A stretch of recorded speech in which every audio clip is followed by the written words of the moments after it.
Kita sekarang ke pencemaran air ya.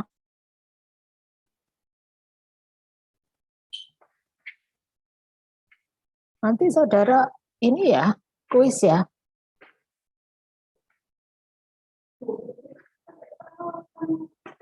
Oke, kita ke pencemaran air. Nah, apa itu pencemaran air? Pencemaran air adalah semua hal yang dapat menurunkan kualitas air. Jadi misalnya dari sungai, kemudian danau, waduk, kemudian laut gitu ya. Kalau dia kemasukan sesuatu atau sengaja dimasukkan sesuatu ke dalamnya, nah itu sesuatu itu kalau dia menyebabkan terjadinya penurunan kualitas air, nah itu disebut sebagai pencemaran air. Jadi semua apa itu namanya, bahan kimia, lalu biologis atau fisik yang mengubah kualitas air dan berdampak ya terhadap organisme yang hidup atau membuat air tersebut itu tidak bisa digunakan sebagaimana keinginan kita ya, atau tidak bisa melaksanakan fungsinya. Nah, itu masuk ke dalam atau definisi sebagai pencemaran air. Nah, sumbernya apa saja? Ini ada ya. Jadi kalau saudara lihat di gambar ini, dari pencemaran air itu ada dua sumber.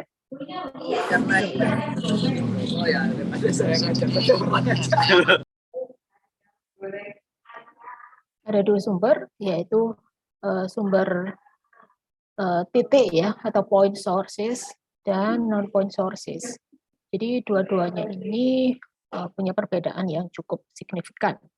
Jadi kalau point sources itu ada misalnya dari apa itu namanya, saluran pembuangan dari kota gitu ya, dari selokan, kemudian dari industri atau dari pabrik. Nah, itu menjadi atau kita sebut sebagai point source. Karena apa? Karena memang sumbernya jelas gitu ya. Lalu kalau ini non point source itu dari mana? Dari jalan, kemudian dari area gitu ya, area tertentu, lalu run off, jadi terbawa air hujan gitu, tersapu misalnya dari pertanian gitu ya, atau dari peternakan, tersapu air hujan masuk ke dalam sungai. Nah, itu disebut sebagai non point sources atau sumber bukan sumber non titik ya. Nah, apa sih bedanya point sources dan non point sources? Kalau point sources itu pencemaran yang dikeluarkan dari lokasi yang spesifik. Jadi misalnya pipa air hujan ya, lalu selokan, kemudian selokan khusus air limbah domestik, biasanya kita sebut sebagai sewer outfall. Lalu biasanya sumber-sumber itu diskrit dan bisa kita identifikasi, sehingga bisa dengan mudah kita monitor dan diatur gitu ya, diatur di dalam regulasi. Jadi kalau misalnya dari limbah yang berasal dari limbah domestik dari perumahan misalnya, lalu dikumpulkan ke dalam satu tempat, nah atau industri dikumpulkan di dalam satu tempat dan dia dimasukkan ke dalam instalasi pengolah air limbah. Nah, itu bisa kita atur ya, bisa kita monitor dan bisa kita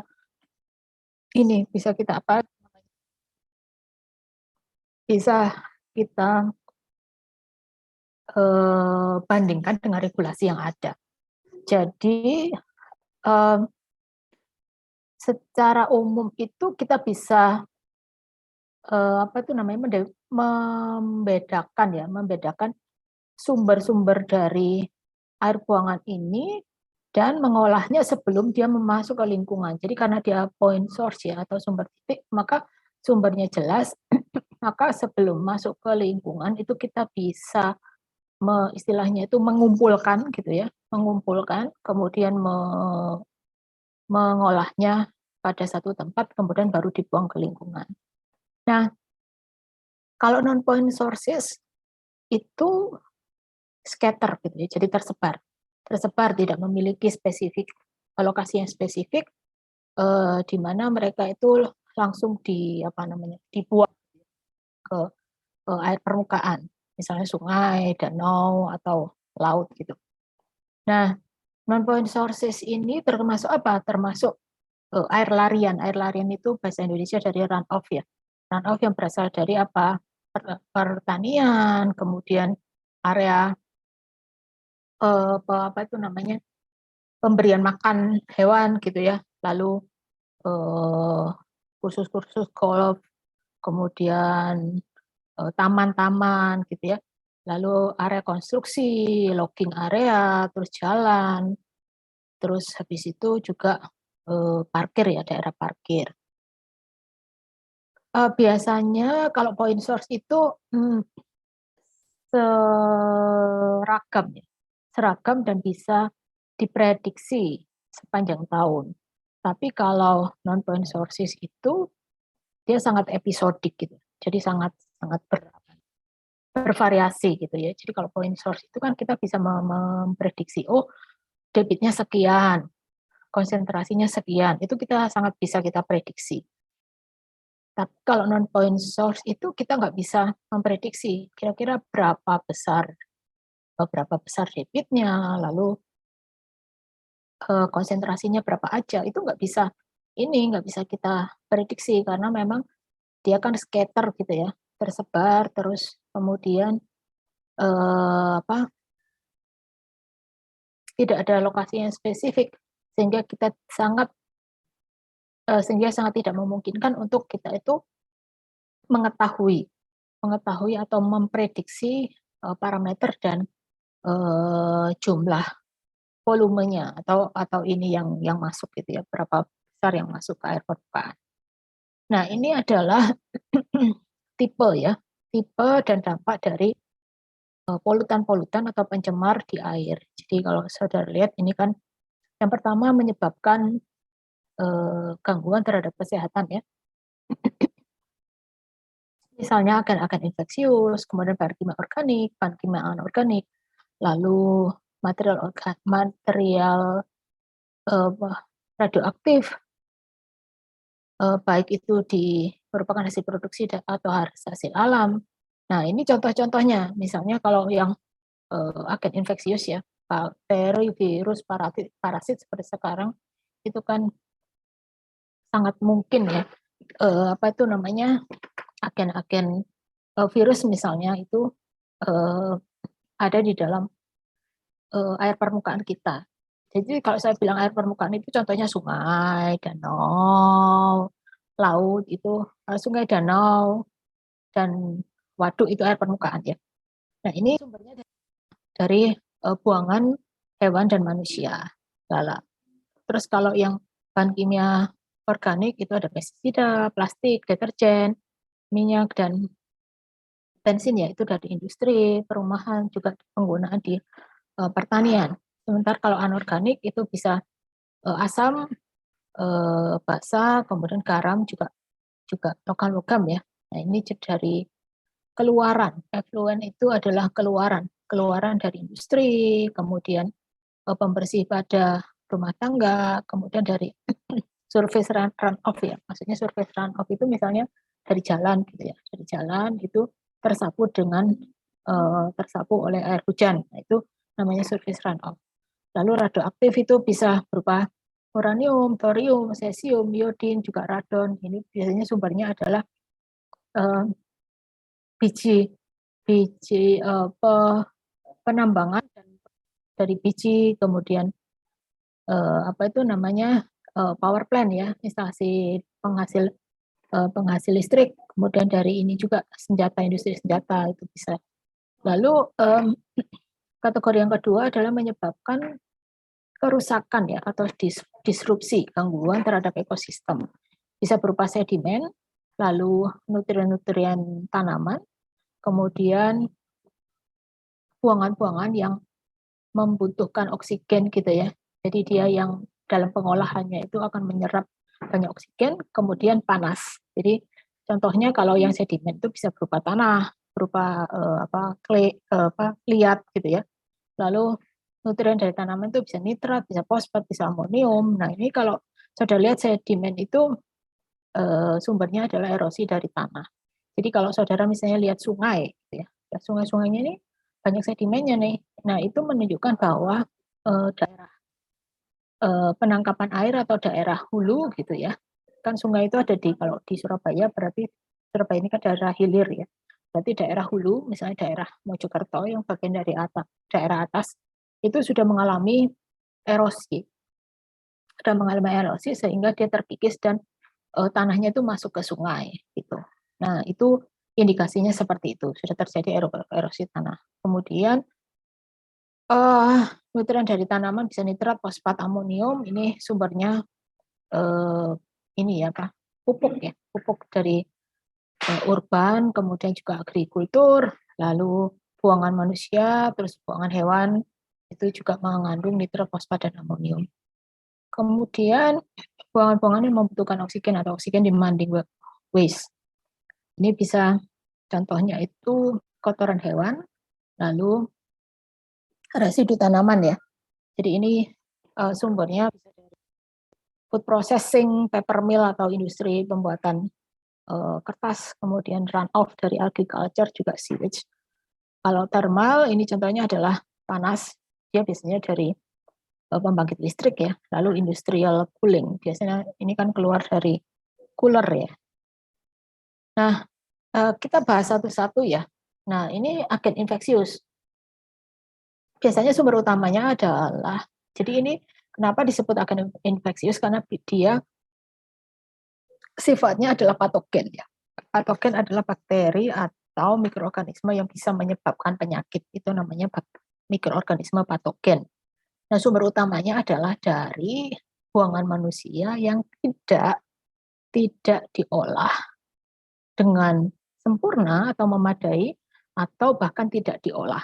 Jadi diolah tapi tidak memadai atau bahkan tidak diolah. Nah, itu menjadi sumber sebaran dari infeksius. Kemudian ini ya, buangan hewan, misalnya dari area pemberian makan hewan atau dari apa namanya, dari area yang tempat menternakkan hewan tersebut, kemudian dari industri-industri food processing yang memiliki atau tidak memiliki fasilitas pengolahan air, pengolahan buangan yang memadai. Nah, juga infectious agent juga tempat-tempat tersebut itu menjadi sumber dari organisme yang bisa menyebabkan penyakit. Nah, yang kedua adalah, jadi bakteri itu sebenarnya kita bisa mendeteksi dengan mengukur kandungan atau level oksigennya ya. Jadi misalnya buangan organik ya, buangan organik misalnya sewage, kemudian paper pulp, lalu food waste atau sampah makanan, itu kan kaya akan nutrien. Nah, biasanya nutriennya apa? Nutriennya itu biasanya berupa N atau berupa P. Nah, nutrien ini itu menstimulasi atau memicu pertumbuhan dari bakteria yang dalam proses dekomposisinya atau dalam proses penguraian itu membutuhkan banyak oksigen. Nah, bagaimana, apa parameter yang bisa kita gunakan untuk mengukur, yaitu yang namanya BOD, Biochemical Oxygen Demand. Jadi ini adalah satu cara menguji ya, cara menguji kehadiran buangan organik di dalam air. Jadi kita pengen tahu nih, konsentrasi organik di dalam air itu berapa ppm atau berapa miligram per liter. Nah, itu bisa tahu dari mana? Dari ini nilai BOD-nya gitu. Nah, selain BOD ada juga yang kedua. Jadi BOD ini karena biasanya dilakukan selama 5 hari, maka itu dianggap cukup membutuhkan waktu cukup lama ya. Jadi karena membutuhkan waktu yang cukup lama, maka eh, dicari alternatifnya, gitu, dicari alternatifnya. Karena kan kalau 5 hari, jangan-jangan setelah kita tahu nilai BOD 5 hari sebelumnya, ternyata di hari yang kelima ini nilai BOD-nya udah berubah gitu ya, karena ada industri misalnya atau ada kegiatan manusia yang membuang limbah ke sungai tersebut. Maka ada alternatif kedua, yaitu yang disebut chemical oxygen demand. Ini sama, tujuannya adalah mengukur adanya bahan organik di dalam air. Nah, ini menggunakan oxidizing agent ya. Jadi bahan pengoksidasi yang kuat. Jadi biasanya sih adalah dikromat ya. Dikromat di dalam 50% dari asam sulfat. Jadi ini itu biasanya akan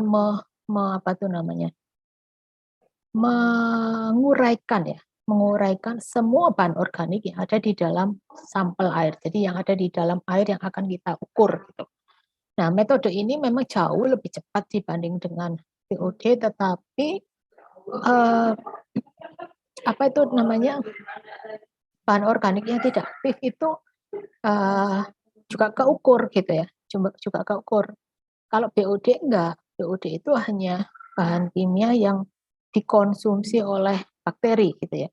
Sementara yang tidak aktif, bahan organik yang tidak aktif itu tidak sebenarnya ini agak kurang berguna gitu COD, tetapi dalam peraturan biasanya BOD sama COD itu ada gitu ya. Di dalam baku mutu, istilahnya baku mutu adalah standar yang kita gunakan untuk menentukan apakah hasil pengolahan limbah kita itu, pengolahan limbah cair ya, atau buangan berbentuk cair itu sudah aman atau tidak ketika kita buang ke lingkungan. Nah, itu adalah baku mutu, seperti itu.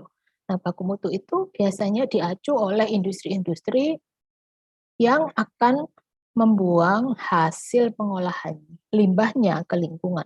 Jadi, kalau misalnya saudara nanti ya bekerja di industri, saudara mesti tahu nih, industri saya itu, misalnya saudara bekerja di industri pengalangan ikan. Nah, industri pengalangan ikan ini nilai baku berapa gitu. Nah, itu ada biasanya di dalam peraturan gitu ya, atau di dalam baku mutu yang berupa peraturan. Baku mutu yang berupa peraturan, baik itu peraturan tingkat nasional, regional maupun lokal. Seperti itu. Nah,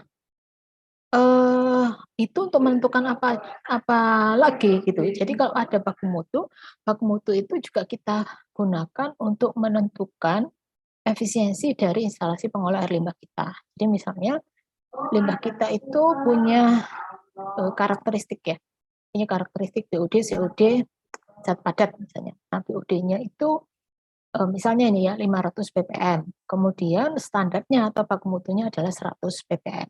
Berarti nanti instalasi pengolah air limbah kita itu harus punya efisiensi sekitar 80% untuk bisa, itu minimal ya 60%, sehingga nilai BOD kita ini kalau kita buang ke lingkungan itu aman gitu ya.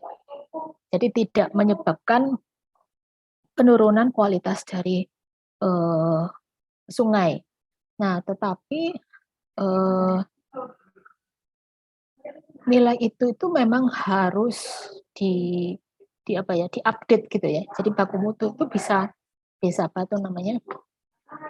terus berubah gitu. Nah, baku mutu itu bisa ada tingkat nasional, regional, atau tingkat lokal. Jadi kalau tingkat nasional bisa berubah undang-undang. Kalau tingkat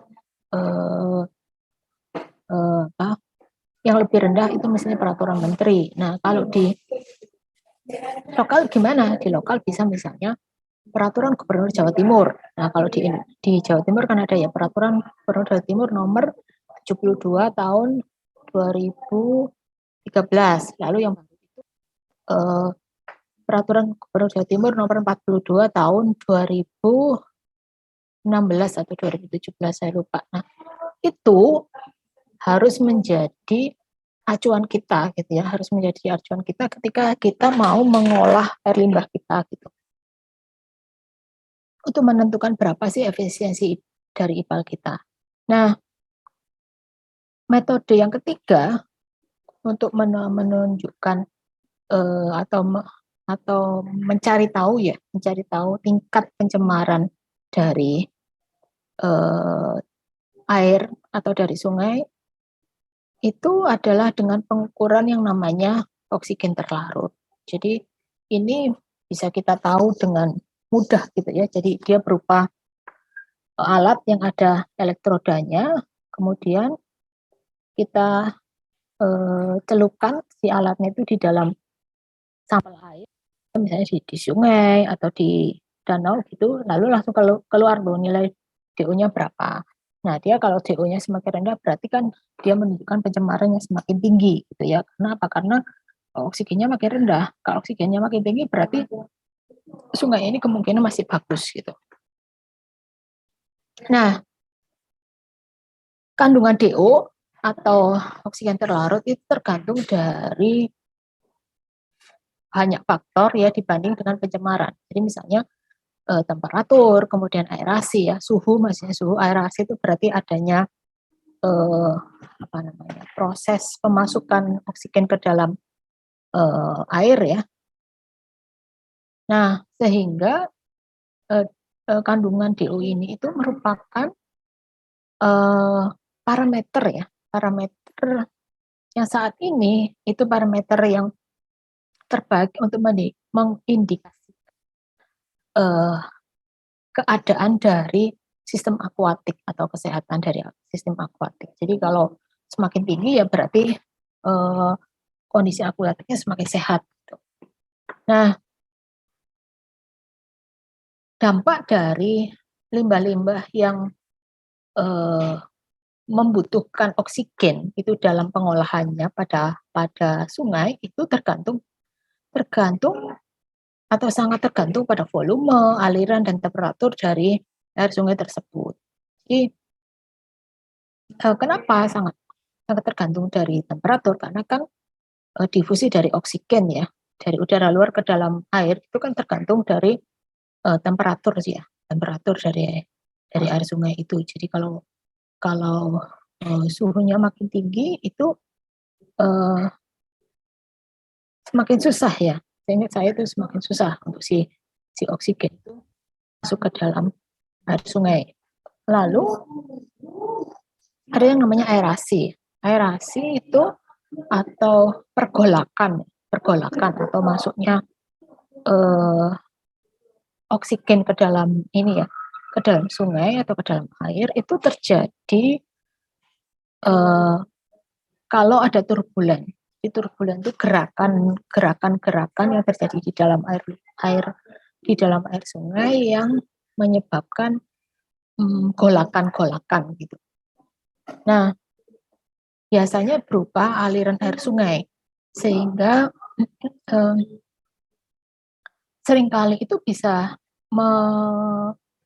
dengan cepat mengembalikan kembali oksigen yang yang turun sebagai akibat proses proses degradasi. Nah, karena bakteri itu membutuhkan banyak oksigen untuk mengolah limbah yang membutuhkan oksigen. Nah, itu bisa dengan cepat itu naik gitu ya konsentrasi oksigennya karena ada apa? Karena ada turbulen tadi gitu. Nah, kemudian dari bagian bawah dari sumber titik seperti misalnya pembuangan dari instalasi pengolah air limbah domestik ya atau air limbah kota gitu ya, municipal sewage plant itu adalah air limbah instalasi pengolah air limbah yang digunakan untuk mengolah air limbah yang dihasilkan dari kegiatan domestik gitu ya, kegiatan kemudian mandi dan lain sebagainya. Nah,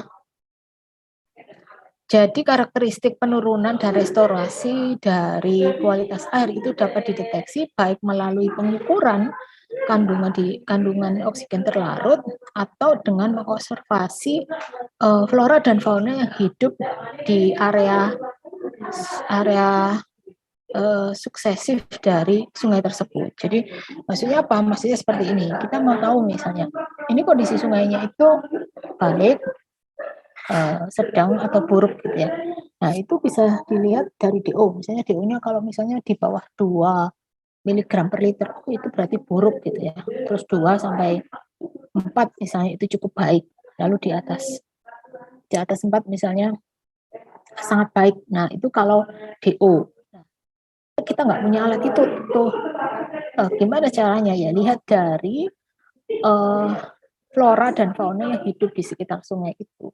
Jadi misalnya kalau di sungai itu kita nemu apa itu namanya planaria misalnya, terus cacing yang untuk makan ikan itu namanya cacing sutra ya, Tubivex, spesies Tubivex. Nah itu kalau misalnya saudara lihat di sungai ya, lalu ada orang kan kadang itu seperti berendam di sungai terus bawa ban gitu, nah itu kan dia nyari cacing yang namanya cacing sutra. Nah, cacing sutra itu menjadi indikasi bahwa sungai itu tercemar berat. Jadi dia hanya bisa hidup di sedimen di bagian bawah. Nah, kalau apa? Kalau sedimennya itu kaya akan bahan organik. Jadi kalau sungai itu konsentrasi bahan organiknya tinggi, artinya ya sungai itu tercemar berat gitu. Nah, di sungai itu kita temukan apa? Bukan ikan nih, ikan itu macamnya banyak gitu ya, spesiesnya banyak dan spesiesnya sangat kaya. Nah, itu menunjukkan kalau airnya itu bersih gitu ya. Pencemarannya cukup rendah atau ada capung misalnya. Ada capung di sekitar sungai itu. Nah, itu menunjukkan kalau cukup baik. Atau ada laba-laba gitu ya, laba-laba air ya. Laba-laba air di atas permukaan sungai. Nah, itu menunjukkan bahwa ini kualitas sungai itu baik gitu. Nah, itu organisme itu atau flora fauna itu adalah flora fauna yang bisa kita jadikan monitoring ya, alat untuk memonitor kualitas sungai. Itu biasanya istilahnya adalah biomonitoring. Nah, itu bisa kita pakai kalau apa? Kalau kita itu tidak punya alat-alat yang bisa kita pakai untuk mengukur kualitas sungai ini. Jadi misalnya saudara nih jauh nih dari kota, nggak punya alat untuk mengukur BOD, BOD, BOD, COD, atau DO misalnya. Tapi ada ini nih, ada hewan-hewan tertentu atau atau tumbuhan tertentu sebenarnya yang bisa kita jadikan indikator untuk melihat bahwa si sungai kita ini kondisi pencemarannya ya. Pencemarannya itu buruk, sedang atau baik, atau dalam arti kalau baik itu tidak tercemar. Nah, itu adalah alternatif yang bisa kita pakai ya.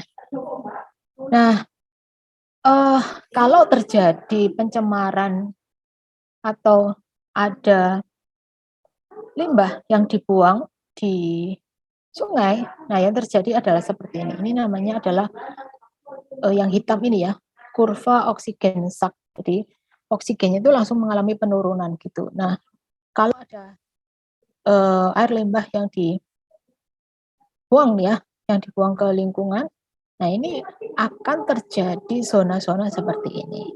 Jadi yang pertama ini kan adalah zona yang bersih ya. Jadi kalau saudara lihat ini kan juga diindikasikan dengan keberadaan beberapa hewan ya, beberapa hewan yang ada. Jadi misalnya lintah gitu ya, lintah ini kalau recovery zone, terus kalau zona septic ini ada cacing yang ada di yang ada di tumbuh di lumpur yang tadi saya cerita ya, jenis Tubivex. Nah, itu juga menunjukkan kalau zonanya itu memang dalam kondisi yang rendah gitu ya, dalam kondisi yang kualitasnya buruk.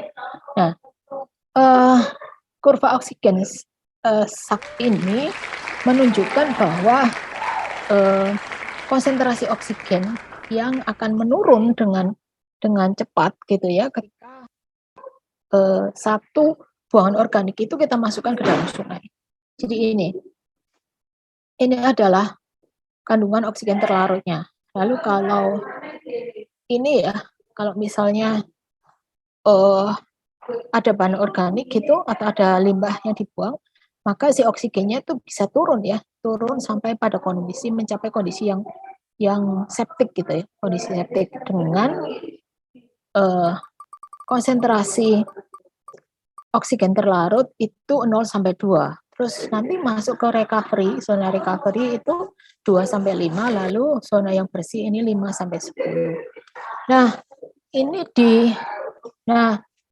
ini menunjukkan yang putih ya. Grafi yang putih itu menunjukkan nilai BOD-nya. Jadi nilai BOD-nya itu kalau semakin bersih zonanya, ya nilai BOD-nya itu akan semakin rendah. Jadi dari yang tinggi gitu ya, tinggi terus nanti itu dia semakin rendah. Itu yang bisa dijelaskan dari grafik ini adalah seperti ini. Jadi kalau saudara lihat dari grafik ini itu kita tahu bahwa sungai itu punya cara atau kemampuan untuk memulihkan dirinya sendiri yang disebut sebagai self purification gitu ya. Jadi itu tergantung dari apa? Tergantung dari waktu dan jarak gitu ya. Waktu dan jarak. Jadi ada waktu dan jarak yang dibutuhkan untuk satu sungai itu bisa kembali ke keadaan yang semula. Nah, masalahnya apa? Kalau misalnya yang terjadi itu adalah kita buang limbah ini itu terus-menerus gitu ya, sehingga sungainya belum sampai ke kondisi yang bersih atau belum pulih ke keadaan yang semula, itu sudah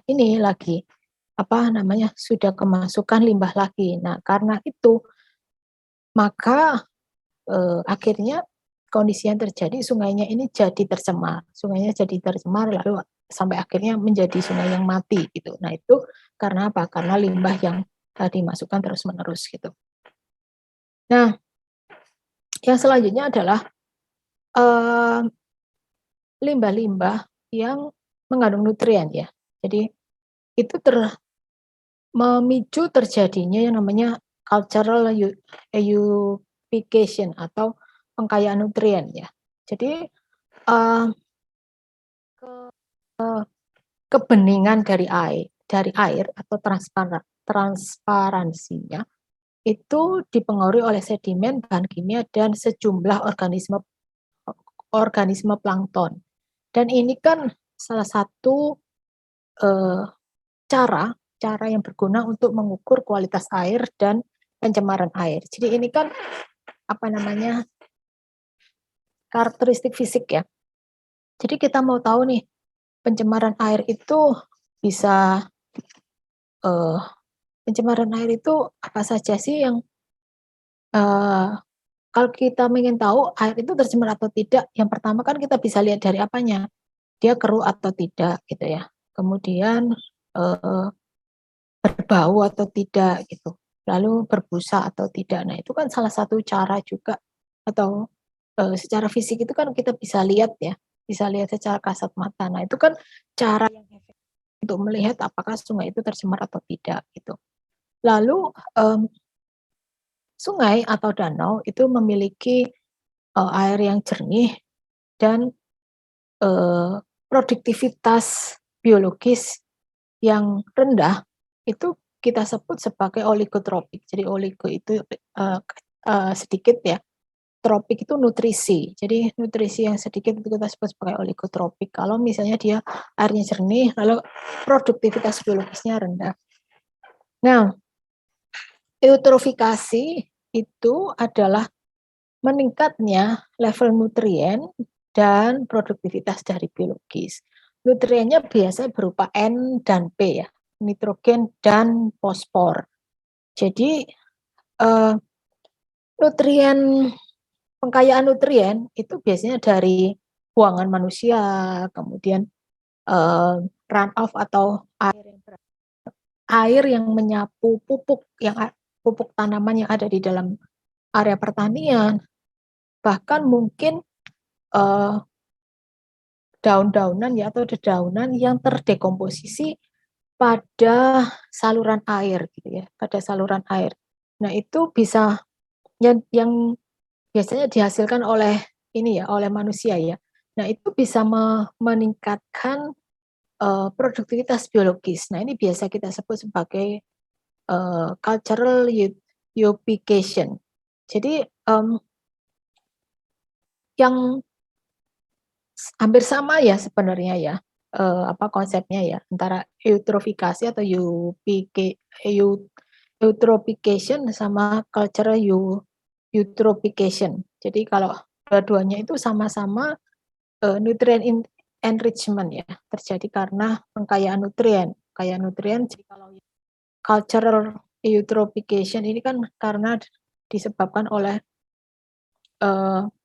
manusia ya. Sementara kalau yang eutrophication bisa aja itu dari kegiatan alam, tapi dua-duanya itu biasanya diistilahkan dengan istilah yang sama, yaitu eutrofikasi atau eutrophication. Nah, jadi cultural eutrophication itu juga bisa dihasilkan dari temperatur yang lebih tinggi, terus lebih banyak sinar matahari yang mencapai permukaan air atau perubahan-perubahan lainnya. Nah, eutrofikasi itu hasil yang tidak kita inginkan. Karena apa? Karena peningkatan level nitrogen dan fosfor itu akan menstimulasi terjadinya bloom. Bloom itu apa? Bloom itu pertumbuhan yang berlebihan. Gitu ya. Pertumbuhan yang berlebihan dari alge atau dari tanaman air gitu. Jadi kalau misalnya saudara tiba-tiba ya ke jalan-jalan gitu ya dekat sungai, terus habis itu lihat ternyata tiba-tiba kok kemarin sungainya itu kecoklatan gitu ya. Nah kalau kecoklatan kan berarti dia ini ya sedimennya nggak daerah ininya itu ya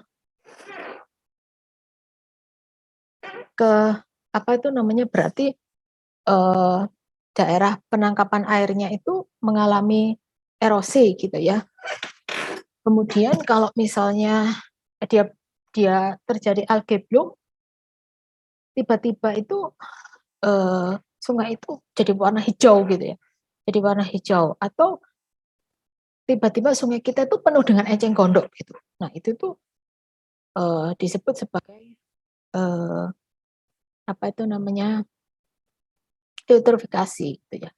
Jadi eutrofikasi itu adalah apa? Eutrofikasi adalah pengkayaan nutrien yang dicirikan dengan apa? Dengan pertumbuhan yang berlebihan dari alge atau tanaman air. Nah, pertumbuhan yang berlebihan dari alge dan tanaman air itu kita sebut sebagai bloom gitu. Nah, populasi bakteri itu juga meningkat sehingga kenapa bisa seperti itu? Karena ada tambahan bahan organik yang cukup besar.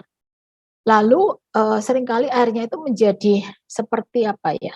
Seperti berawan gitu ya, atau menjadi begitu keruh gitu ya, dan memiliki bau dan rasa yang tidak menarik atau rasa yang buruk gitu ya. Ya kalau di ini tertentu ya, di daerah tertentu itu kan masih menggunakan air, masih mengkonsumsi air walaupun air itu misalnya dalam kondisi yang tercemar nutrien gitu ya. Tapi tentu saja ada bau dan rasa yang tertinggal walaupun sudah kita olah.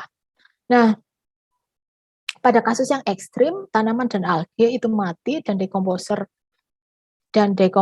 itu akan menurunkan kandungan oksigen di dalam air. Nah, hasilnya adalah apa? Hasilnya adalah ekosistem akuatik yang mati gitu, yang kolaps gitu. Jadi kalau misalnya saudara Semoga saudara masih ingat ya dengan sungai yang depan Ubaya ya. Sungai yang depan Ubaya itu kan sungai yang kolaps ya, sungai yang mati. Jadi kan dia itu menjadi tempat buangan dari berbagai macam berbagai macam hasil aktivitas dari masyarakat di sekitar Tenggilis ya. Mungkin termasuk kos-kosan yang ada di sekitar Ubaya gitu.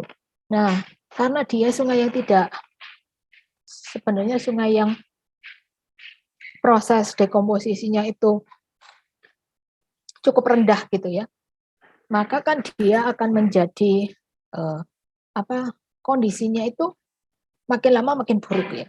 Kondisinya makin lama makin buruk karena proses dekomposisinya belum selesai, sudah ditambah dengan ini lain gitu ya, dengan buangan lain.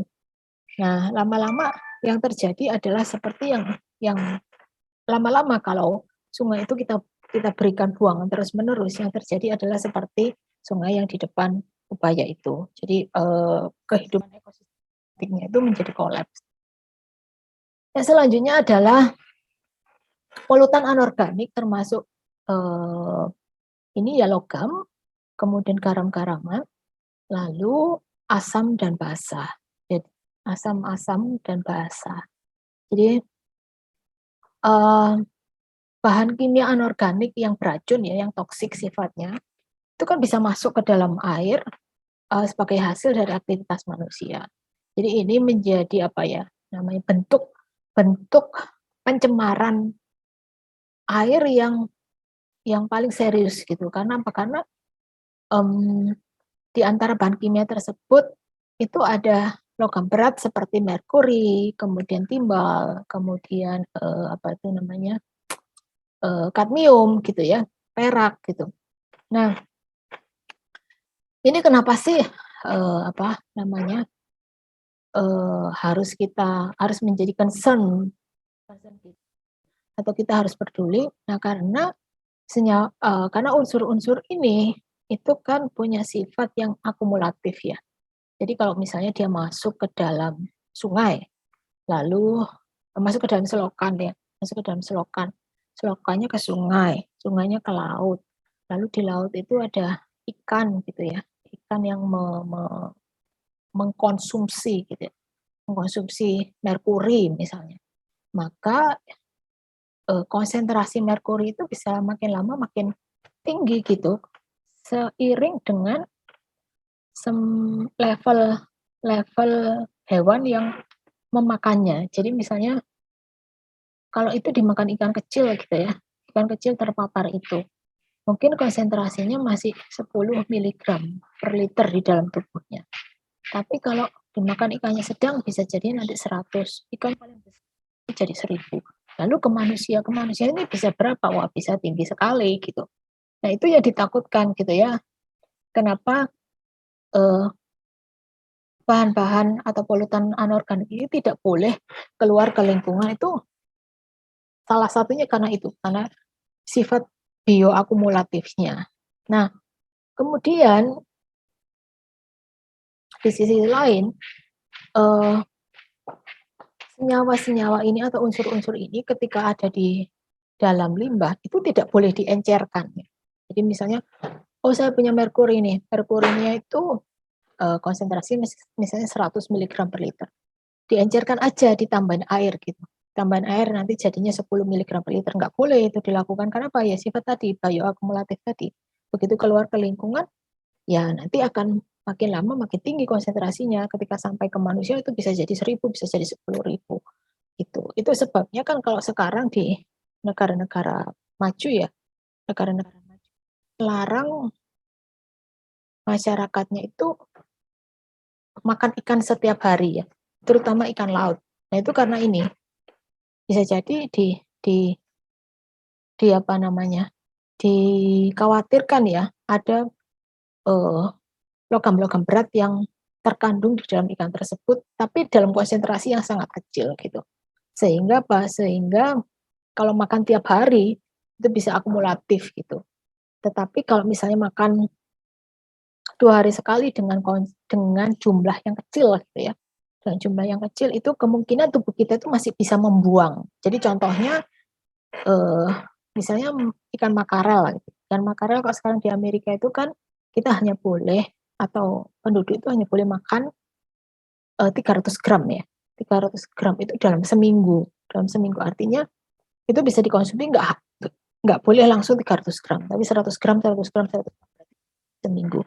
Atau mungkin kalau misalnya pemerintah itu merasa bahwa konsentrasi kondisi sungai lautnya ini lagi buruk ini, kondisi lautnya lagi buruk, ya berarti penduduknya hanya boleh makan ikan itu 3 kali dalam 2 minggu. Nah, seperti itu. Kalau di luar negeri udah ada aturan seperti itu ya. Mungkin di Indonesia belum ya. Lalu ada ini ya, elemen yang super toksik atau sangat toksik seperti selenium, kemudian arsen itu juga mencapai level sangat beracun ya. Hazard dose level itu pada beberapa air gitu. Nah, material organik yang lain itu seperti asam, basa, nitrat, dan klorin ini juga secara normal itu tidak toksik atau tidak punya sifat beracun ketika berada dalam konsentrasi yang rendah. Tetapi akan menjadi apa itu namanya sangat tinggi atau konsentrat itu menjadi konsentrat ketika apa kualitas airnya itu sangat rendah atau berefek pada kehidupan atau komunitas dari biologis yang ada di dalam air tersebut. Nah, apa sih sumbernya ya? Sumbernya itu buangan dari ini ya, dari apa proses penambangan ya atau mine drainage dan leaching itu jadi kalau kita misalnya menambang gitu ya, kan ada buangannya, ada kotoran gitu ya, ada kotoran yang dibuang. Jadi kalau misalnya kita menambang buka batu bara misalnya, buka pertambangan batu bara. Nah, itu kan biasanya apa namanya ya, membuka gunung gitu ya, membuka gunung. Itu istilahnya open pit gitu ya, penambangan secara open pit. Nah, ketika kita membuka gunung, itu ada jenis bakteri tertentu yang dia akan menghasilkan seperti air gitu ya, seperti air yang kalau kena hujan dan kena oksigen itu jumlahnya makin banyak gitu ya, jumlahnya makin banyak. Nah itu kemudian dibuang gitu ya, dibuang ke lingkungan. Nah itu di leaching. Nah itu kalau misalnya dia masuk ke lingkungan dalam bentuk seperti ini, dalam bentuk cair gitu ya, itu disebut sebagai leaching gitu. Nah ini merupakan sumber yang serius dari polusi dan logam yang ada di dalam air. Nah kalau basal itu biasanya keluar sebagai byproduct ya atau produk antara. Jadi kalau kita melakukan atau membuat produk tertentu kan biasanya ada produk sisa gitu ya. Nah, produk sisa dari proses industri ini bisa berupa asam gitu, berupa cairan yang punya sifat asam. Sifat asam itu dicirikan dengan apa? Dengan nilai pH ya, kandungan H yang kandungan H yang terukur di dalam yang harus kita ukur di dalam cairan. Nah, itu namanya pH. Nah, ini dari mana sih? Dari misalnya proses penyamakan kulit ya, leather tanning ya. Kemudian smelting logam-logam, smelting, kemudian plating, jadi penyepuhan ya. Kemudian destilasi dari minyak bumi atau sintesis dari bahan kimia organik. Kemudian ini ya, penambangan batu bara itu merupakan sumber yang penting bagi pencemaran ini ya, sumber dari asam ya, sumber asam yang bisa menyebabkan pencemaran pada air. Lalu lagi yang harus kita perhatikan di dalam batu bara adalah bahwa batu bara itu kan biasanya mengandung sulfur ya, mengandung es. Nah, kualitas batu bara itu kan ditentukan dari kandungan sulfurnya atau kandungan esnya. Artinya berarti kandungan esnya semakin rendah, si batu bara itu semakin baik. Nah, senyawa-senyawa sulfur yang ada di dalam bara itu bereaksi dengan oksigen dan air sehingga membentuk yang namanya asam sulfur, atau kalau saudara tahu H2SO4 gitu ya, H2SO4 itu kan asam sulfat. Nah, itu kan terjadi karena senyawa sulfur ini bereaksi dengan oksigen dan air ya, dengan oksigen dan air yang ada di area tersebut, di area penambangan tersebut. Itu sebabnya penambangan batu bara menjadi sumber dari pencemaran akibat zat asam. Lalu ini ya, polutan organik termasuk obat, lalu pestisida atau substansi industri lainnya. Jadi ini banyak kita temukan ya. Karena apa kan pandemi, terus kita tuh pakai senyawa-senyawa kimia yang ditambahkan ke dalam bahan-bahan tertentu yang ke dalam ini tertentu ya, ke dalam material tertentu yang kita pakai untuk mencegah COVID. Jadi misalnya kita pakai hand sanitizer, di dalam hand sanitizer itu ditambahin apa? Alkohol. Lalu kita pakai sabun kan harusnya kita itu setiap nyampe rumah itu harus cuci tangan gitu ya. Nah, sabun ditambahin apa? Sabun ditambahin triklosan misalnya. Kemudian banyak sekali sekarang obat yang kita konsumsi. Misalnya kalau untuk orang sakit ya, untuk orang sakit paracetamol misalnya, kemudian antibiotik jenis yang lain karena untuk menyembuhkan COVID. Nah, pada saat pembuatan obat-obatan tertentu, obat-obatan tersebut kan senyawa kan dihasilkan limbah cair ya. Nah, limbah cair ini yang bisa keluar ke lingkungan, meskipun pada konsentrasi yang sangat rendah. Gitu ya. Jadi kalau misalnya saudara ini ya lihat riset-riset yang berhubungan dengan ini, dengan apa itu namanya, dengan customer goods atau senyawa atau produk-produk yang kita pakai untuk sehari-hari gitu ya. Nah, itu tuh konsentrasinya itu udah sangat rendah sekali ya, mikrogram per liter, berarti kan 10⁻⁻⁶ per liter. Terpapar pada konsentrasi yang sangat rendah itu sudah bisa menyebabkan bermacam-macam dampak gitu ya. Ini misalnya pada kasus dioksin ya, dioksin itu senyawa kimia yang kita tambah yang ada di dalam plastik. Jadi kalau misalnya plastik dibakar gitu ya, plastik dibakar makanya keluar itu ke lingkungan bisa dioksin. Makanya nggak boleh sebenarnya bakar sampah plastik karena ada dioksin. Atau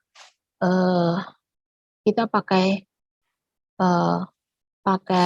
senyawa-senyawa tertentu yang mengandung dioksin. Nah, itu juga bisa menghasilkan limbah cair yang mengandung dioksin. Nah, pada pemaparan dengan konsentrasi yang sangat rendah itu sudah menyebabkan cacat pada kelahiran bayi ya, terus disorders gitu ya. Jadi penyimpangan secara genetik, bahkan juga kanker. Nah, itu yang harus kita perhatikan gitu. Jadi beberapa di antaranya dapat tetap berada di dalam lingkungan ya, karena memang punya sifat resisten. Jadi tidak bisa didegradasi dan toksik bagi organisme yang mengkonsumsinya atau dalam tubuhnya itu kemasukan senyawa itu. Kemudian kontaminasi terhadap air permukaan ya, misalnya sungai gitu ya, atau air dalam tanah, itu memiliki dampak yang cukup serius terhadap kesehatan manusia. Jadi dia bisa menyebabkan penurunan dari kesehatan manusia. Nah, bagaimana kok bisa masuk kita? Jadi itu kan bisa masuk misalnya dari air yang kita konsumsi gitu ya. Misalnya kita saat ini kita kan kalau mandi itu pakai air PDAM ya. Sementara kan air PDAM itu asalnya dari mana? Air PDAM itu ya asalnya dari sungai. Gitu. Air sungai diolah lalu diolah jadi bersih gitu ya. Lalu didistribusikan. Nah, kita yang menggunakan gitu. Nah, seringkali kan senyawa-senyawa itu tidak terdeteksi di dalam atau tidak terolah di dalam pengolahan air bersih gitu ya, sehingga tetap ada di dalam air tersebut meskipun konsentrasinya sangat kecil. Sama juga dengan air tanah atau air bawah tanah gitu kan, kita biasanya pakai sumur bor ya. Nah, sumur bor itu kan air tanah. Jadi kalau misalnya ada sampah gitu ya, sampah yang mengandung plastik misalnya, sampah plastik. Kalau dia si dioksin yang ada di dalamnya bisa keluar ke lingkungan gitu ya, bisa terlarut gitu ya, terlarut ke lingkungan lalu masuk ke dalam air tanah ya, air tanahnya itu jadi ini gitu, jadi tercemar. Nah, dua sumber yang paling penting dari bahan organik toksik di dalam air adalah pembuangan yang tidak memadai oleh industri dan ini ya, dan rumah tangga. Juga run off dari pestisida misalnya dari pertanian, kemudian hutan, kemudian jalan, terus kursus golf atau tempat lain yang menggunakan senyawa-senyawa tersebut dalam jumlah yang tinggi gitu, dalam jumlah yang besar. Jadi misalnya rumah tangga ini enggak sih membuang bahan berbahaya, enggak sih? Ya, membuang gitu ya. Contohnya misalnya baterai gitu ya. Kita kan di Indonesia kita misalnya pakai baterai itu kan dibuang masuk ke sampah ini ya. Sampah ke tong sampah di depan rumah kita, enggak ada tempat khusus untuk ini gitu. Untuk untuk menampung itu atau misalnya kita pakai pembersih lantai misalnya, pembersih lantai, lalu botolnya itu kan seringkali masuk ke tong sampah kan, tidak ditampung tersendiri sehingga dia tidak masuk ke lingkungan. Itu belum dikelola dengan baik di negara kita. Jadi ada berbagai jenis ya senyawa-senyawa organik yang juga masuk ke dalam air. Jadi tidak terhitung banyaknya gitu. Karena memang berdasarkan penelitian setiap tahun itu ada sekitar 3.000 sampai 4.000 bahan kimia baru yang dihasilkan gitu ya. Jadi saudara bayangkan belum yang lama aja gitu ya, yang lama aja belum bisa kita olah dengan baik gitu ya, ketika dia keluar ke lingkungan itu sudah ada senyawa baru yang kemungkinan kalau dia ada di lingkungan dia akan bereaksi membentuk senyawa baru yang jauh lebih berbahaya dari senyawa atau bahan kimia sebelumnya. Nah itu bisa sangat terjadi di dalam lingkungan kita. Kemudian apalagi seringkali kita itu atau orang-orang itu membuang makanan yang tidak diinginkan, kemudian obat-obatan atau suplemen kesehatan itu ke toilet gitu ya. Kalau ke toilet gitu atau ke wastafel gitu, wastafel yang atau tempat cuci piring gitu. Nah, itu menyebabkan apa? menyebabkan kehadiran dari bahan kimia organik di dalam air, baik itu air sungai maupun juga air laut gitu. Nah, sedimen itu juga mendegradasi kualitas dari air. Tadi sudah saya jelaskan ya. Jadi sedimen itu kenapa dia bisa menutupi gitu ya? Kenapa sih sedimen ini, kan kalau saudara lihat di gambar ini adalah pencemaran dari sedimen ya. Jadi ini di Sungai Erie ya, Sungai Erie di Amerika. Jadi dia dari gunung gitu ya, erosi kemudian si sedimennya ini masuk ke dari sungai masuk ke laut seperti ini. Jadi kalau ini itu tampak seperti ini ya. Mungkin kalau kita lihat di sini ya, kita berdiri di di sebelah sungai ini, kita nggak akan bisa melihat pemandangan seperti ini. Jadi sedimen itu kenapa sih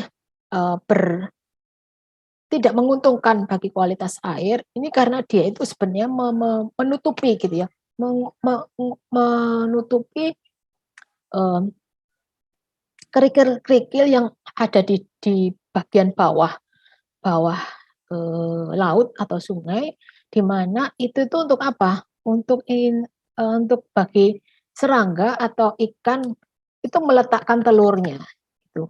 Nah, kalau misalnya sungai kita atau laut kita itu penuh dengan sedimen, maka ya kemungkinan kan terjadi apa namanya? Bisa terjadi kematian ya, kematian dari atau kehilangan spesies dari serangga atau ikan tertentu yang apa? Yang tidak bisa bereproduksi karena habitatnya atau tempat reproduksinya itu ketutupan sedimen ini.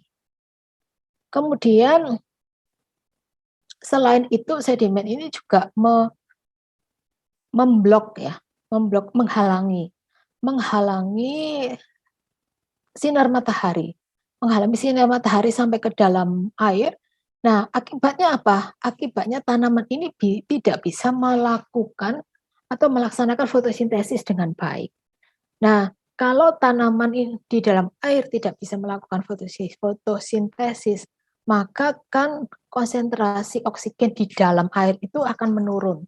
Jadi kan saudara kalau ingat proses fotosintesis kan CO2, kemudian CO2, sinar matahari, kemudian bahan pangan gitu ya, di apa itu namanya, di daun gitu ya, di daun terjadi proses pemasakan gitu untuk menghasilkan makanan bagi tanaman itu. Lalu hasil yang dia keluarkan ke lingkungan adalah oksigen gitu. Nah, kalau tidak bisa melakukan fotosintesis ya oksigen levelnya nggak akan bisa, tanaman ini tidak bisa menghasilkan oksigen, sehingga level oksigen di dalam air itu makin lama akan menurun. Nah, akibatnya apa? Ya tadi, kematian dari ekosistem ini, ekosistem air atau ekosistem airnya bisa kolaps.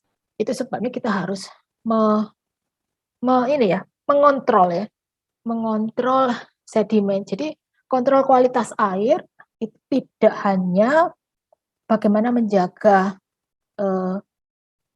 kualitas air itu di daerah hilir di Surabaya misalnya, tetapi juga mulai dari daerah hulu. Hulu itu berarti pusatnya, gitu ya, pusat sungainya. Itu biasanya kan berupa hutan, karena kan air sungai itu sumbernya adalah dari hutan. Gitu. Nah, yang selanjutnya adalah ini ya, pencemaran panas. Nah, pencemaran panas juga berbahaya bagi organisme ya. Jadi karena apa? Karena temperatur air itu biasanya jauh lebih stabil dibanding dengan temperatur udara, sehingga organisme di dalam air itu cenderung untuk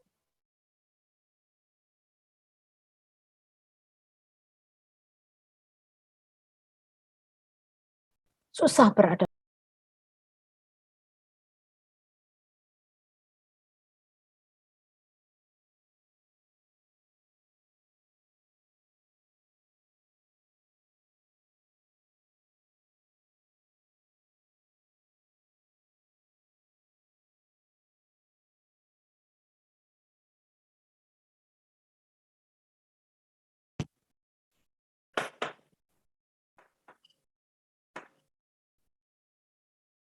Bisa dengar suara saya? Bisa, Bu. Bisa, Bu. Oke, ini kayaknya connecting ya. Bentar. Saya coba share screen lagi. Nah, ini. Kita ke ini ya, ke pencemaran panas ya. Pencemaran panas itu juga berbahaya bagi organisme ya. Jadi karena tadi temperatur air itu jauh lebih stabil dibanding dengan temperatur udara, sehingga organisme akuatik itu cenderung untuk susah beradaptasi secara cepat gitu, atau susah beradaptasi terhadap perubahan temperatur yang menurunkan temperatur ya pada lautan tropis itu apa itu namanya, bahkan 1 derajat itu bisa bisa menyebabkan ini ya, bisa menyebabkan apa, kematian ya, kematian pada beberapa koral ataupun spesies dari terumbu karang. Nah, peningkatan temperatur itu juga bisa memiliki dampak yang sama terhadap terhadap organisme yang sensitif yang ada di dalam ini ya, di dalam air. Makanya menjaga apa namanya, menjaga temperatur air, misalnya air laut itu menjadi hal yang penting.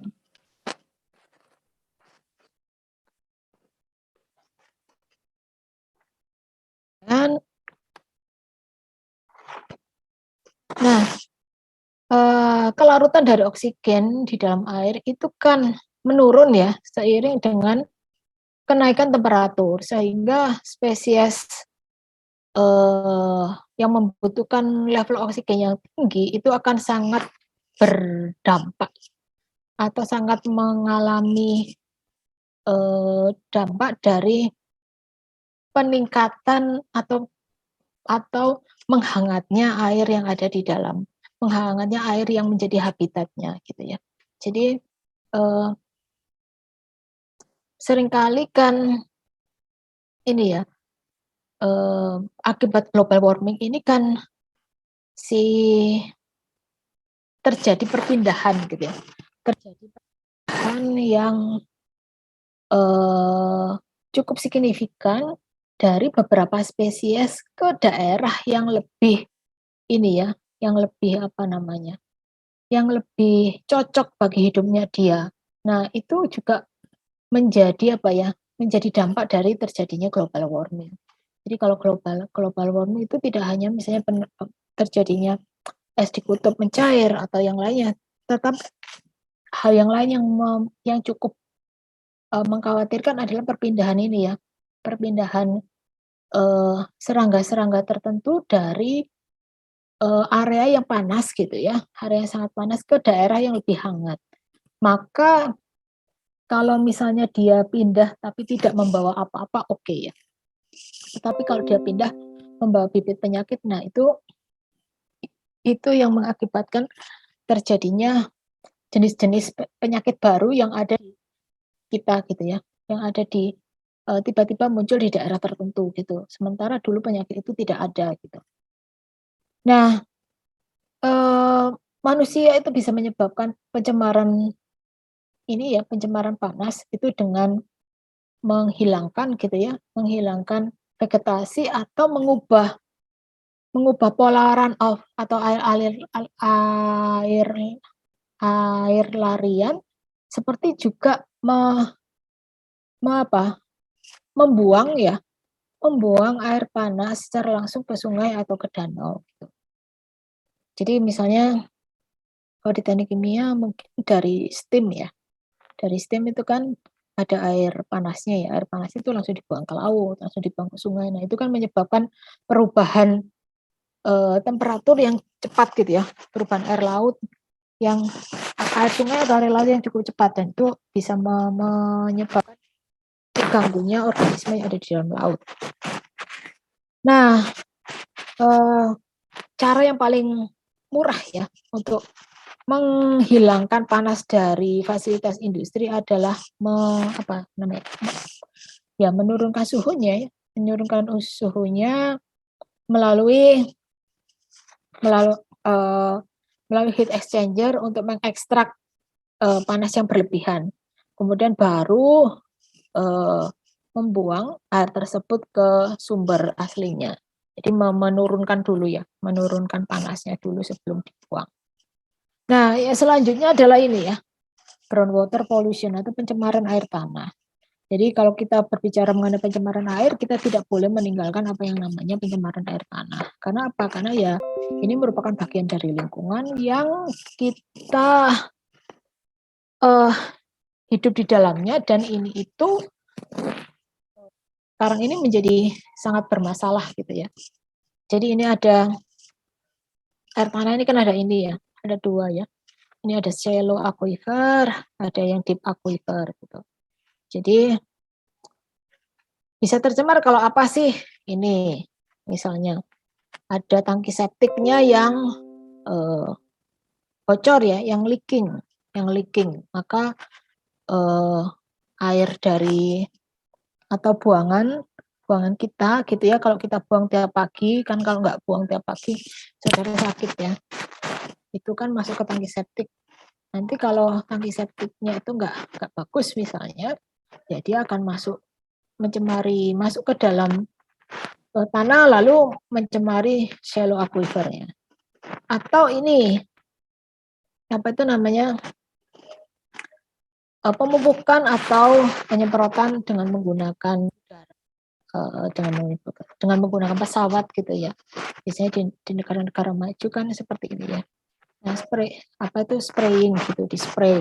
Nah, itu kan juga bisa mencemari aquifer kalau terbawa air hujan. Lalu ini underground storage tank yang leaking. Jadi misalnya pom bensin gitu ya, dia kan menyimpan tangki-tangkinya itu di dalam tanah. Ternyata tangki dalam tanahnya itu bocor gitu. Nah, jadinya bensinnya, solarnya itu kan masuk ke dalam tanah ya, mencemari tanah, dan kalau ada air hujan ya dia bisa masuk ke aquifer. Ini juga sama buangan industri, lalu seringkali kan dari membuang limbah langsung ke atas permukaan tanah ya, itu bisa juga menyebabkan pencemaran aquifer ke dalam air tanah.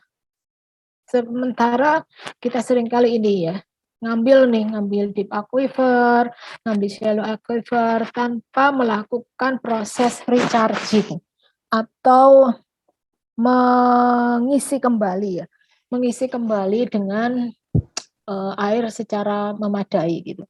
Nah, akibatnya yaitu tadi air laut ini kan kalau kita teruskan ya gambar ini ya, ini kan nanti ke laut ya.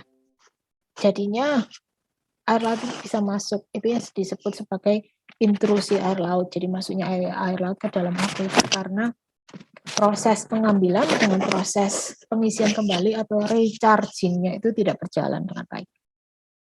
Nah, bagaimana kita mengontrol atau mengendalikan pencemaran air? Mereduksi dari sumbernya, kemudian mengontrol non-point source ya, dengan land management. Land management artinya apa ya? Gitu ya. Jadi kita nggak boleh sembarangan misalnya daerah pertanian gitu ya, secara sembarangan memberikan pupuk atau memberikan apa itu namanya, pesticide gitu. Terus habis itu daerah grazing misalnya, atau daerah apa namanya sih itu, penggembalaan ya, daerah penggembalaan. Nah itu memang harus kontrol dengan dengan baik ya, sehingga kan kotoran hewan tadi tidak keluar tidak terbawa air hujan lalu masuk ke air permukaan.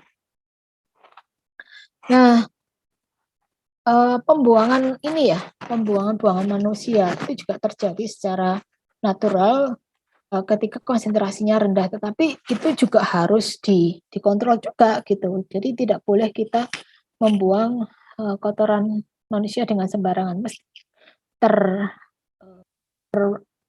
teratur gitu ya, terkontrol dengan baik. Lalu ada proses natural juga yang menyebabkan terjadi pencemaran air, misalnya kalau ada gunung meletus misalnya, ada gunung meletus, terus kemudian kan pada gunung meletus kadang menghasilkan sulfur, menghasilkan gas nitrogen gitu. Nah kalau kena air hujan ya pasti akan ini ya, akan terjadi hujan asam. Nah itu kan proses yang terjadi secara natural, kita tidak bisa mengendalikan. Namun kan itu jarang sekali terjadi.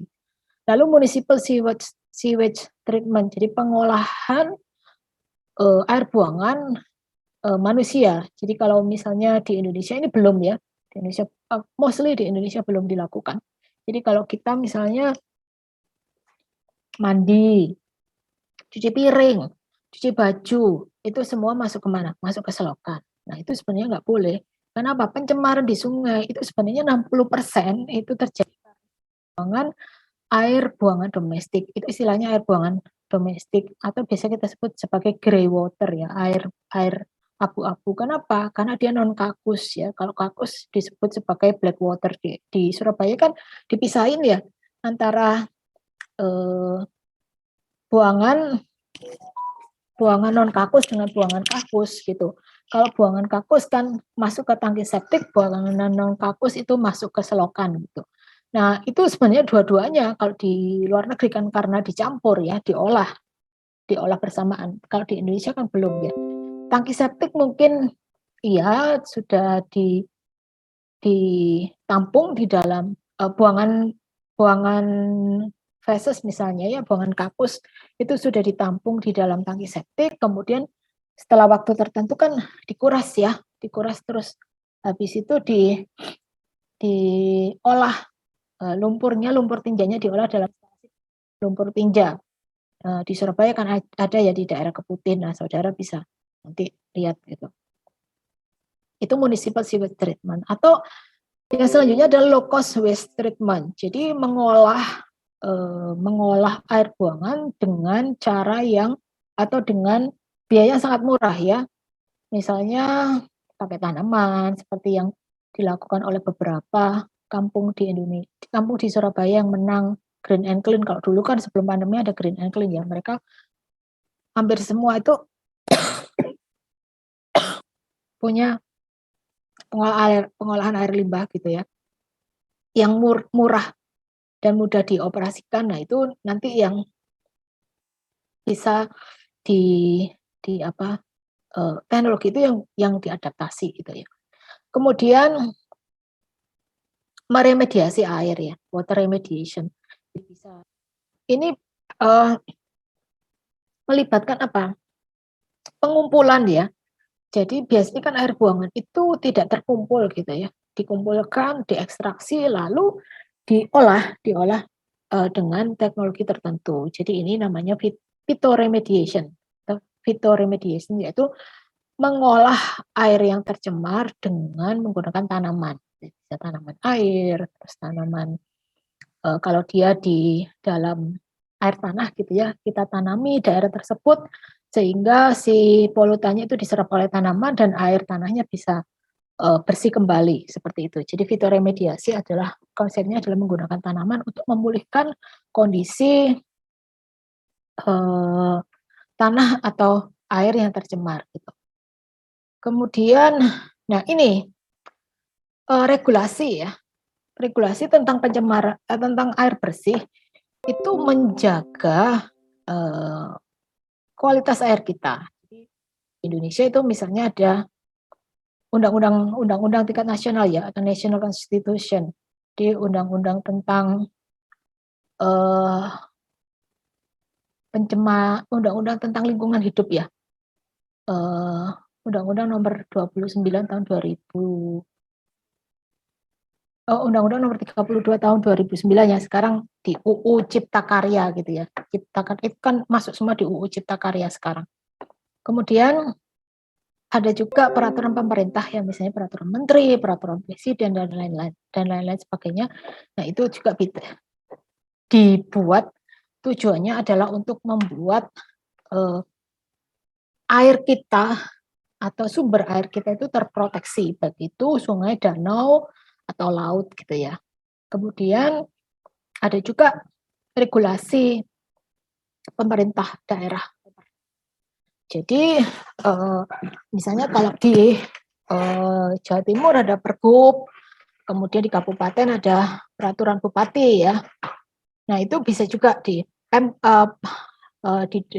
kota ada peraturan wali kota. Nah itu juga bisa kita pakai. Bentuknya bisa macam-macam, bisa misalnya berupa baku mutu seperti yang tadi saya ceritakan. Saudara bisa cari tahu ya di Indonesia apa sih, banyak sekali gitu ya berhubungan dengan air ya.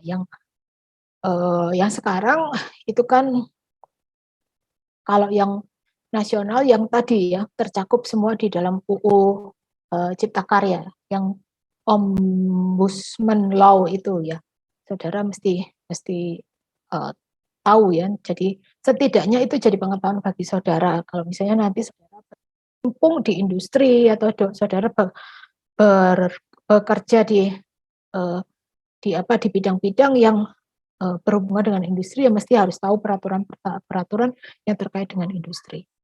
Nah, ini adalah contoh dari instalasi pengolahan air ya. Jadi ini pakai air permukaan, ini pakai air danau ya. Jadi dia bisa jadi air sungai gitu, ada pipa intake namanya, lalu ada pengolahan awal ini ada bar screen misalnya untuk menghilangkan padatan terapung gitu ya. Lalu masuk ke pompa low lift pump well, dimasukkan ke dalam sumur gitu ya, dalam sumur terus masuk ke ini koagulasi, flokulasi untuk menghilangkan padatan yang masuk bersama air tadi. Kemudian setelah itu masuk ke tangki sedimentasi.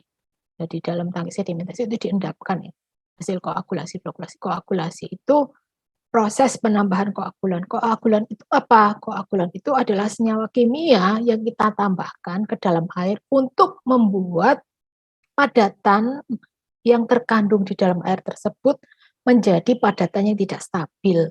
Nah, kalau dia jadi padatannya tidak stabil, maka kita bisa reaksikan dia dengan koagulan membentuk padatan yang bisa kita sisihkan nanti di dalam tangki sedimentasi. Prinsipnya adalah itu. Jadi kenapa sih padatan ini harus dibuat tidak stabil? Karena dia padatannya stabil. Dia sifatnya adalah koloid. Koloid itu seperti apa sih? Koloid itu kalau saudara misalnya menambahkan gula ke dalam air itu namanya terlarut. Tapi ketika saudara menambahkan tepung ke dalam air, itu ada bagian yang terlarut ya. Ada bagian yang mengendap ya. Nah, yang tetap ada di dalam air itu adalah koloid. Nah, analogi mudahnya seperti itu. Nah, koloid ini itu merupakan padatan yang stabil. Dia harus dibuat tidak stabil supaya dia bisa kita sisihkan. Caranya gimana? Ditambahin koagulan. Koagulan itu senyawa kimia nanti yang akan membuat si koloid ini menjadi padatan yang bisa berikatan dengan koagulan sehingga nanti dia membentuk padatan baru yang lebih besar. Nah, cara membuat padatannya gimana? Di dalam tangki flokulasi. Padatannya berubah menjadi dari koloid menjadi padatan yang namanya flok. Nah, flok ini nanti kita sisihkan di mana? Di tangki sedimentasi namanya. Tangki sedimentasi itu bertujuan untuk apa? Untuk mengendapkan flok-flok yang terbentuk dari tangki koagulasi dan tangki populasi. Nah, setelah masuk tangki sedimentasi, masuk kemana lagi? Masuk ke filtrasi. Nah, kenapa difiltrasi? Karena ada juga padatan-padatan yang tidak bisa kita sisihkan di dalam tangki sedimentasi. Mungkin dia diameternya sangat kecil.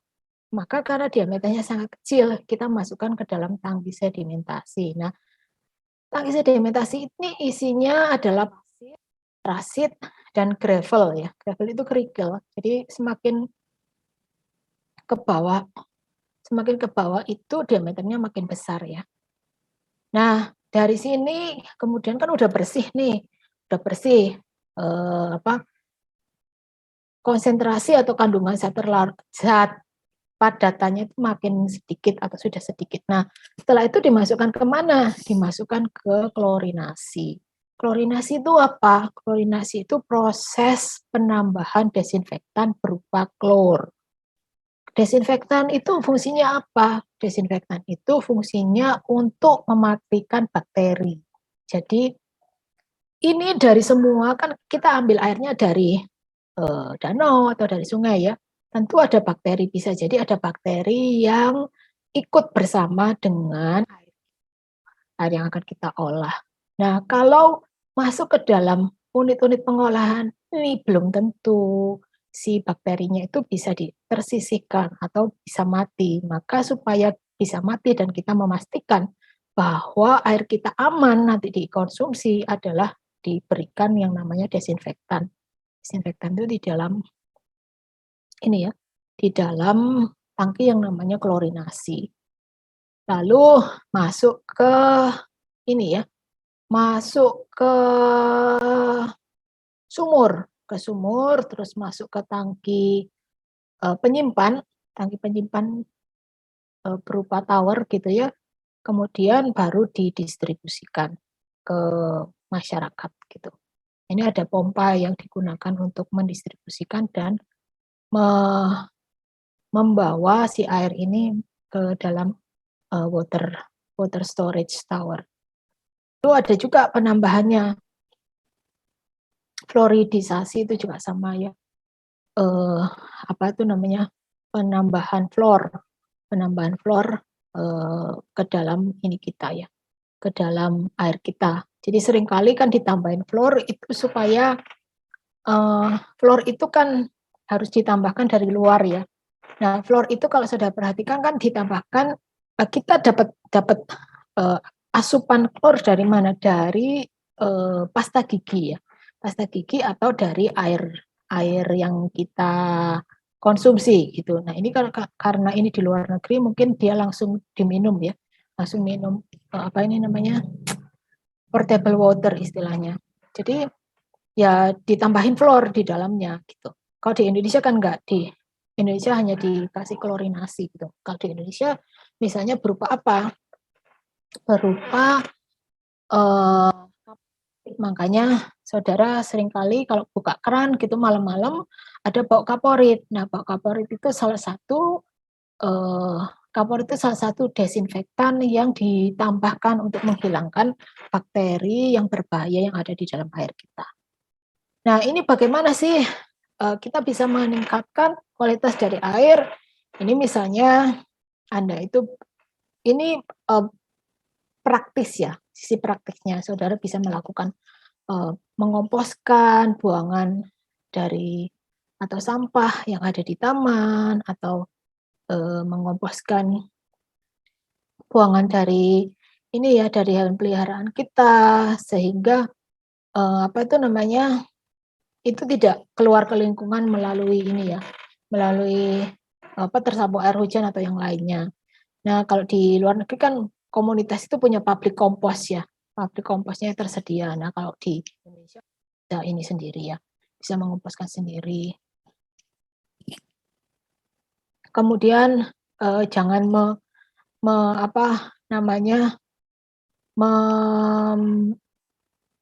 memupuk ya, memberikan pupuk atau bahan kimia terhadap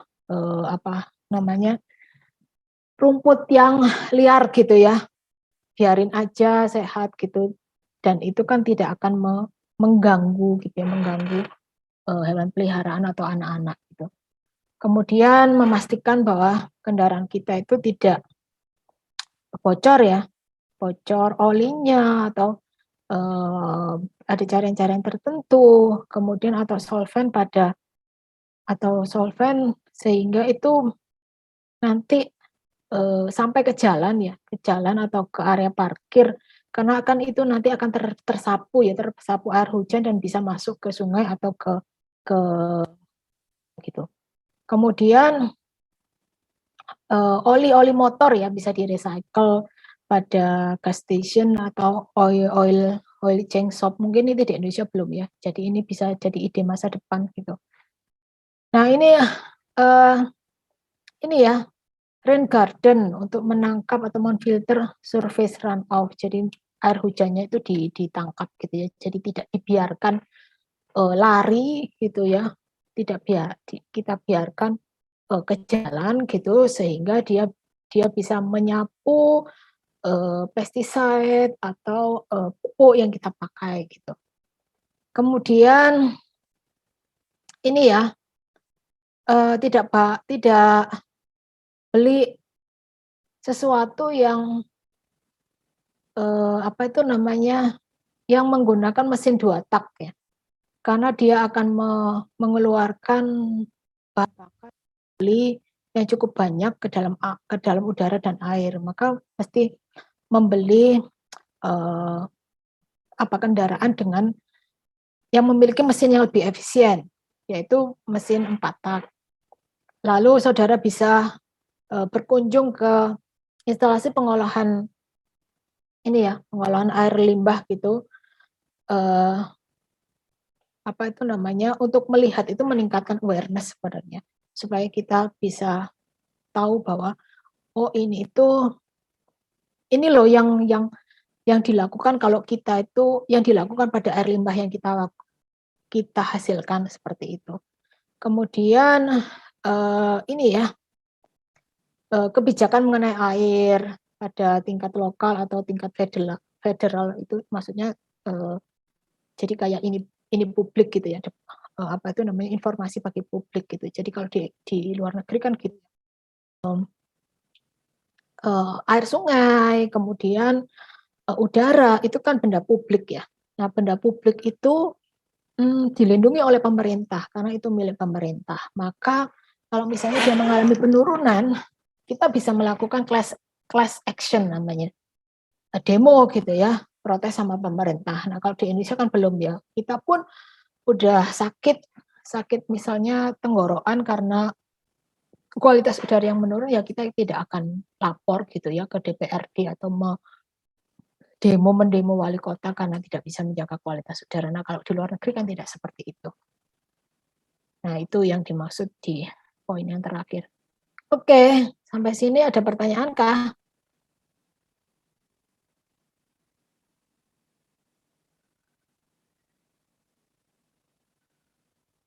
Ada pertanyaan kah? Saudara, kuis ya. Kuisnya selama 30 menit. Kemudian jadi persentase dari penilaian karena saya sebelum UTS ya. Sebelum UTS maka penilaiannya adalah kuisnya 15%, lalu tugas 10%, kemudian nanti UTS-nya adalah 75%. Nah, UTS-nya itu kan bab 4 sampai bab 7. Nah,